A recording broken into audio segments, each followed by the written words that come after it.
जो दौड़ दौड़ कर काम करते थे, आज थोड़े मायूस हैं। लेकिन चिंता मत करो साथियों, हम खड़े हैं आपके साथ।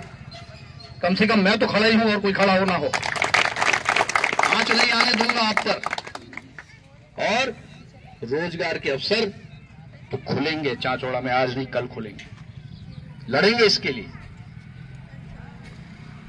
और एक बात और कहना चाहूंगा, बड़े भारी मन से मैं कह रहा हूं, हमने कैसे कांग्रेस पार्टी को खड़ा किया था चांचौड़ा में हम जानते हैं। जब हम 35,000 से हारे थे, उसके बाद कितने कठिन संघर्ष करके खड़ी की थी पार्टी। और कोई मैंने नहीं की थी, ये कार्यकर्ताओं ने की थी। तो कार्यकर्ता पार्टी को खड़ा कर सकते हैं, ये कार्यकर्ता की ताकत होती है। और 1885 में जब कांग्रेस का गठन हुआ था, तो केवल 72 लोग थे उस बैठक में जो बंबई में हुई थी। 72 लोग इकट्ठे हुए। एयूम जो थे उन्होंने मीटिंग को बुलाया, डब्ल्यूसी बैनर्जी पार्टी के अध्यक्ष बने।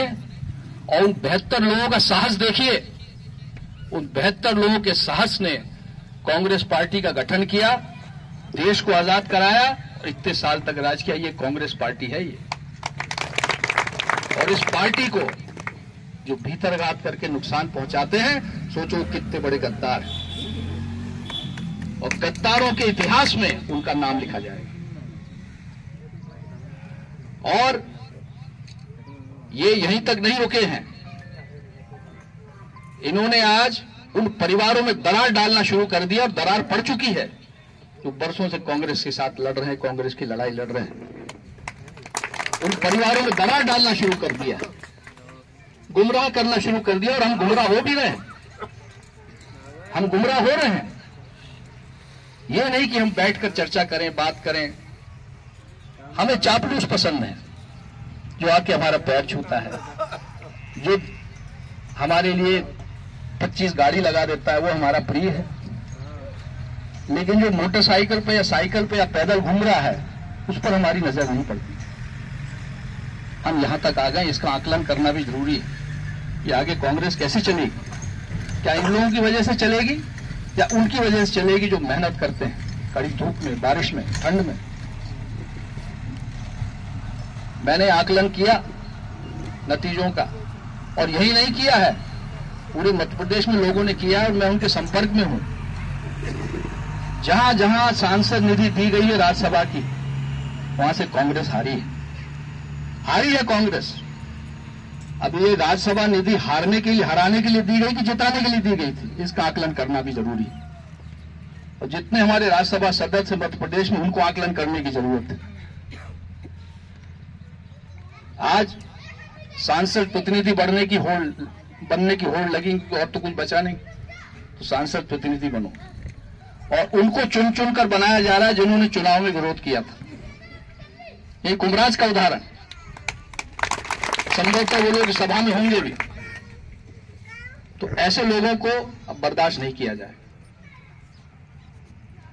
आज इन दलालों ने ये हालत कर दी है कि जो हमारा सर्वमान्य नेता रहा है, उनका क्या स्तर बना दिया राजनीति में। आज हम ईवीएम को दोष देते हैं। क्या ईवीएम ने कहा था कि यह सांसद निधि यहां देना जहां कांग्रेस हार जाए? क्या ईवीएम मशीन ने कहा था? क्या ईवीएम मशीन ने यह कहा है कि इसको सांसद प्रतिनिधि बनाओ क्योंकि इसने कांग्रेस को हरवाया है? क्या ईवीएम मशीन ने कहा था? कि हम कर रहे हैं और दोष ईवीएम को दे रहे हैं। कुछ मशीनें खराब हो सकती हैं, लेकिन सारी मशीन खराब है ऐसा नहीं है। क्या 20 साल से हो रहा है ऐसा? और ईवीएम मशीन कौन लाया है? ईवीएम मशीन कांग्रेस पार्टी लाई।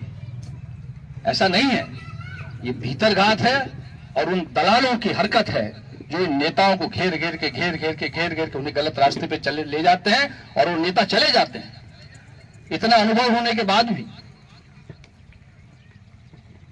तो साथियों, ये सब कहना आवश्यक है। और मुझे बड़ा बुरा लगता है कि आज उनका नाम मिस्टर बंटाधार रखा है, बीजेपी ने रखा है। 20 साल पहले रखा था और वो नाम आज भी चल रहा है। क्यों चल रहा है, इसका आकलन करना भी जरूरी है। ऐसा क्या किया है? जनता की सेवा की, विकास किया, लेकिन बंटाधार नाम क्यों पड़ा और क्यों चलाया और क्यों बीजेपी को वोट मिलते हैं बंटाधार होते? बंटाधार एक नाम लेते हैं और वोट मिल जाते हैं उनको। ऐसा क्यों हो रहा है?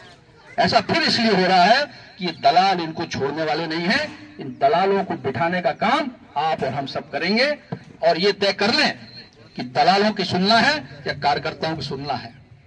अभी राहुल गांधी आने वाले हैं, अभी पदयात्रा निकलेगी, हम लोग सब जाएंगे।